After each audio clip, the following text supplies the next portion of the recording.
Hello and welcome to part 2 of the Carbo Timing Systems Timing Equipment section. Today we'll be covering how all the timing system works and as well as how to set them all up.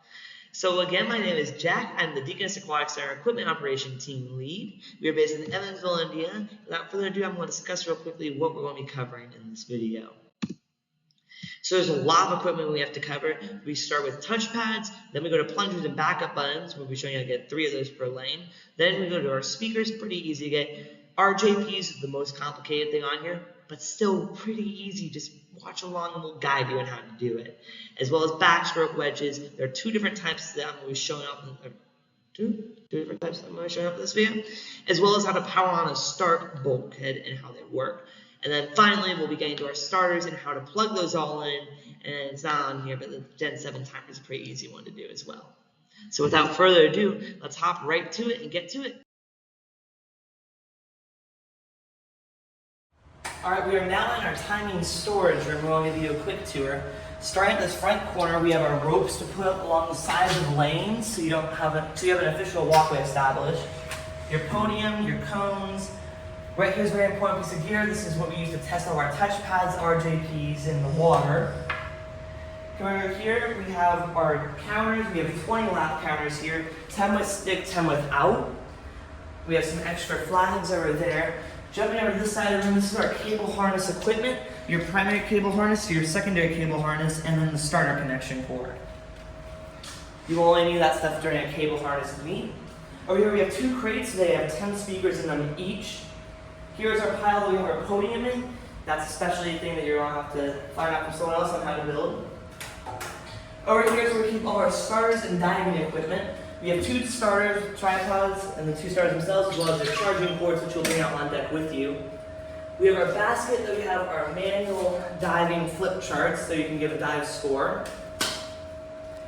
And then we have our diving system, which will be a whole separate video stored in that box over there. Coming more this way, we have our green starter connection cables there. And one more thing I did glance over briefly is we have our red timer connection cable right here if you have to put your timer on deck. Coming back this way, we have our extra RJP cart, which you're only going to need if you're doing a 20-lane meet where you're going to have 10 lanes and 2 pools that are running touchpads and RJPs.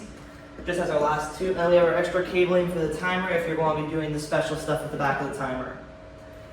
Right over here with the starters, we have 2 extra microphones. These are not the USA Swimming verified ones that will work for a USA Swimming meet, but in case of emergency, you can switch to these more auxiliary microphones.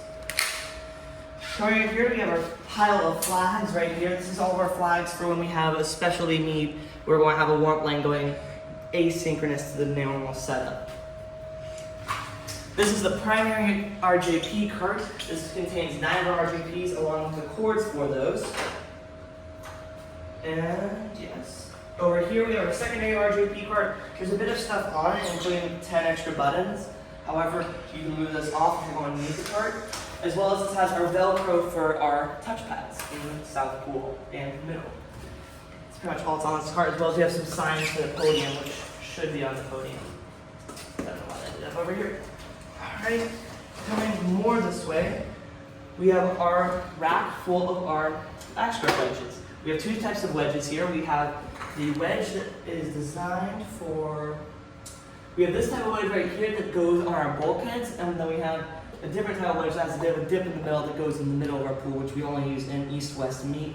However, we aren't running any of those in the foreseeable future. Down here we have our 2 bulkhead connect cables. There's one other one lying around here somewhere. This is the essential piece of kit you need for running a touchpad on a bulkhead and anything on the bulkhead. Brings us to our extra cords pile. This has all our extra cords you might need or find. Ravage that of your own free will. Right here we have 1 touchpad cart. This is a fully stocked 10 touchpad cart with 10 buttons hanging off the side over here that is for when we have a meet on the bulkhead. It has everything you need for a bulkhead. Just wheel this cart out to the bulkhead. Similarly, right here, this is a Velcro only cart. Has 10 touchpads and buttons. Go in the south pool or in the middle if you have Velcro. And finally, we have 5 touchpads on this cart. Yes, 5. 5 touchpads on this cart. These are extra touchpads. These are newer touchpads. They haven't been used before, or at least in a long time. They do work. This is for if you have a touchpad break and you replace it. So thank you for joining me on our quick tour of our equipment room.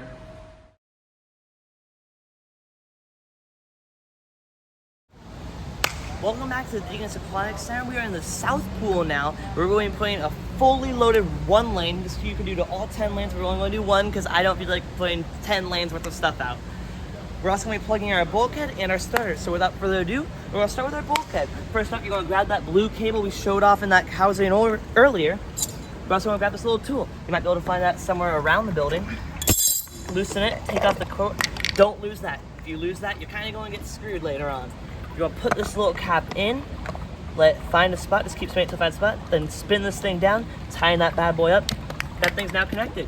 Don't throw your cap in the water because you're gonna make your cameraman have to go in and get that later. Anyways, we're gonna keep on going here. Please take careful care of those caps because when you drop them in the pool, you have to make your cameraman or you go get them. Yeah, I'm gonna open up this port on the bulkhead, whichever side you're gonna be using. The 3-foot bulkhead, there's only 1 port. On the 6-foot bulkhead, there are 2 ports. Find which one's on the side that you're racing on and tighten that bad boy down. Take careful note, your Gen 7 timer cannot be on during this process. Otherwise, you'll not recognize the bulkhead's been installed. Next, we're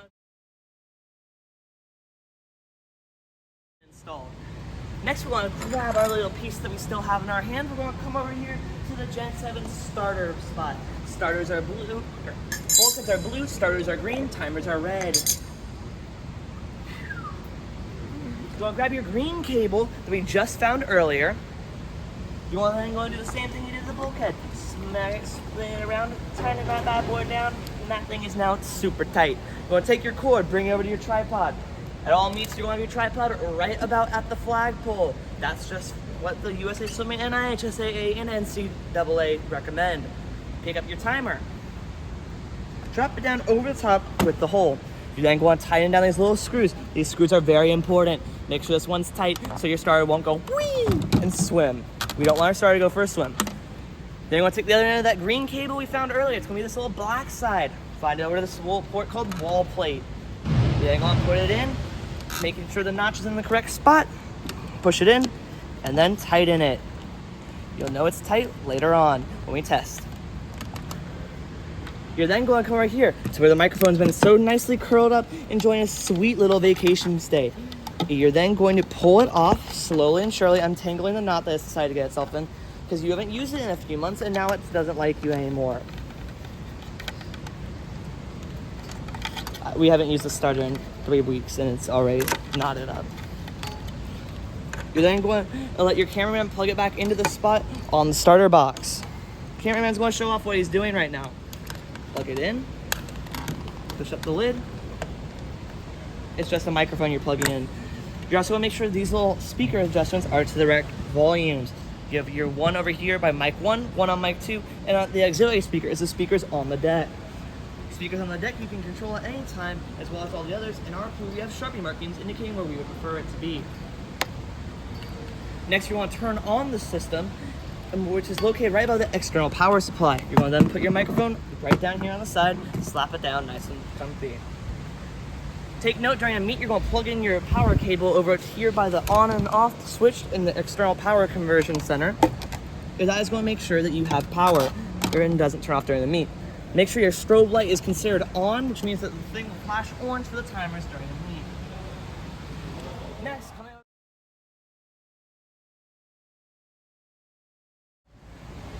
Alright, we're now coming here to grab our touchpad. This is going to be the first thing you put down. Carefully pick up your touchpad. You're going to want 2 people for this. I'm experienced enough, I can do it with 1. You then go and get both sides of the touchpad. Take careful notice, you don't want your cord going for a swim. You're going to pick it up, bring it over to whatever lane it's going to live at for the next few days of your meet. You're then going to lower it down nice and easily. You're not going to destroy it. Throw your cable up on the side of the deck because you don't want that thing going for a swim because that would be very unfortunate.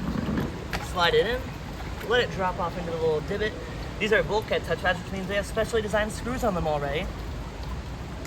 You're going to screw those screws nice and tight in, one on each side, so you and your partner have a screw to do. In my case, I don't have any friends, so I'm doing it all by myself. Come over to this side, tighten this bad boy up.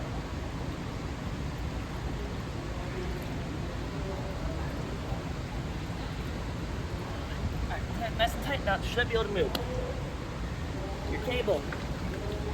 Same as with the Velcro Touchpad, which you're going to see in a second. Take this, spin it around one time under the block, bring it up over here, the spot where it says Touchpad. Slide it right in, either way works, and it should get a nice satisfying click.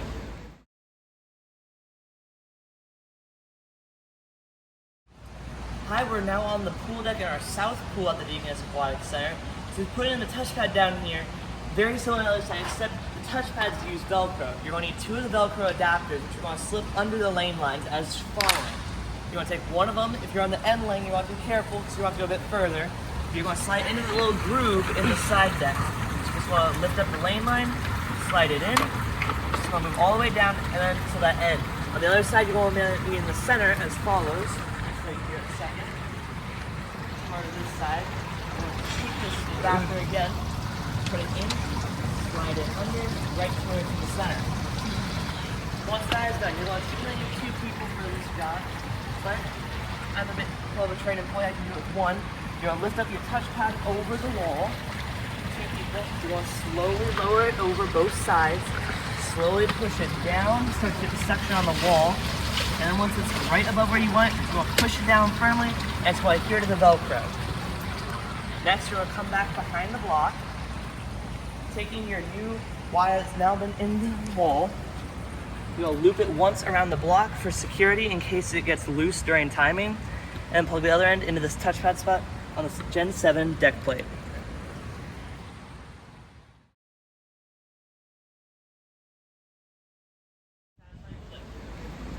Next up, we're doing our RJP, Relay Judging Platform, or Reaction Platform. You're going to then take this, walk over, make sure your clips are already undone.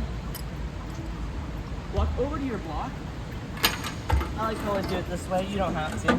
You slide it sort of in diagonally, make sure it's nice and tight. Put these little straps over it, give it a nice little push under. So smooth sailing as it comes up to the side. Pull your straps out.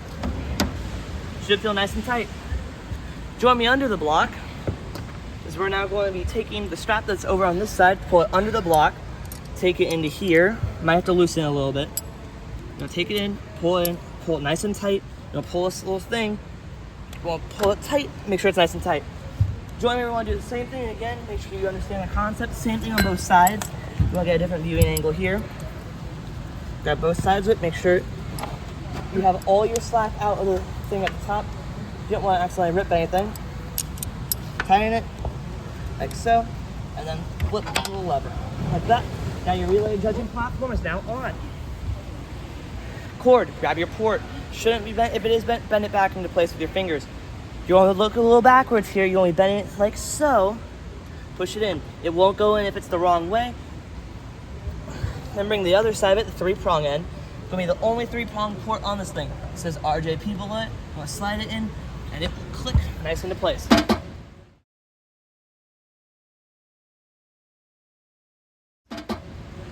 Next up, we got our backstroke wedge.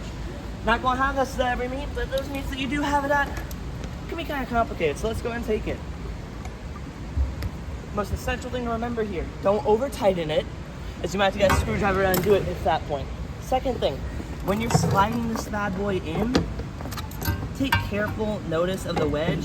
Don't want to break it, and make sure this piece is on the side that it's already going level, and you are pushing that under it. So push it to where it's nice and slight, get tight right under it. Grab the black strap, bring it around. Probably the hardest thing you're going to do when setting up a backstroke wedge, right here. You want to take this little piece, make sure it's spin around properly. You want to take this piece through this little port right there. You're going to slide it in, should come out the other side. Pull it to where it's nice and tight. Then you want to slide it into this side. Same thing again, pull it till it's tight, and then you can just ratchet the rest of it in, like so, and it'll just keep getting tighter. Now, important note, to undo that, you'll press this clip in, and these 2 buttons there, just pull back, and it will start to come out. Now, you might need a second person to pull the slack out, but I'm a genius, I can do it with one. We'll have to put that back on later when we do our diagnostic. Just want to prove. Next up, plungers 1, 2, and 3. You don't need all 3 at every meet. You might only need 1, you might need 2, and you probably only need all 3 if you're at a nice big old meet. Take plunger 1. Slap it into button 1 slot. Button A, sorry. Plunger 2, button B. Plunger C, button C. Whew. Don't force them, you don't want them to get jerked in, but they will go in. Slather that thing right over the top of it.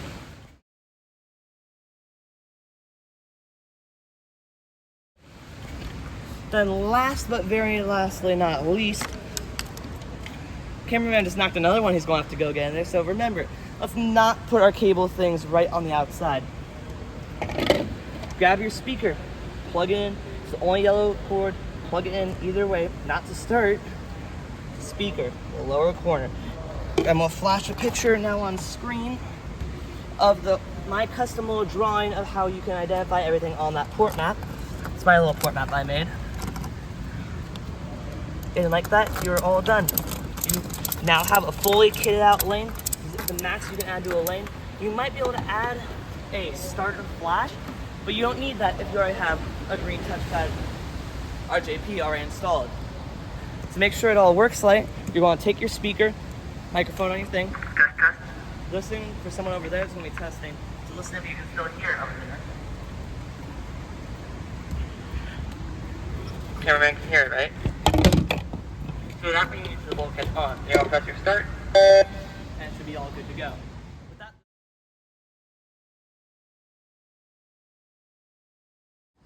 This is a demo of what will happen when you're doing a forward test to show how the reaction pad will light up green at the same time as the starter box. Take your marks. As you can see, an orange and green light appeared. When you go over to the board, it'll show you the reaction time. In this case, it was 0.79.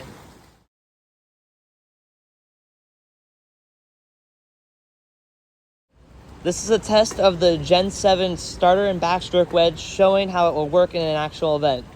I'm going to quickly start this athlete. The athlete is already put the backstroke wedge into position and is ready for the starter box. Take your marks.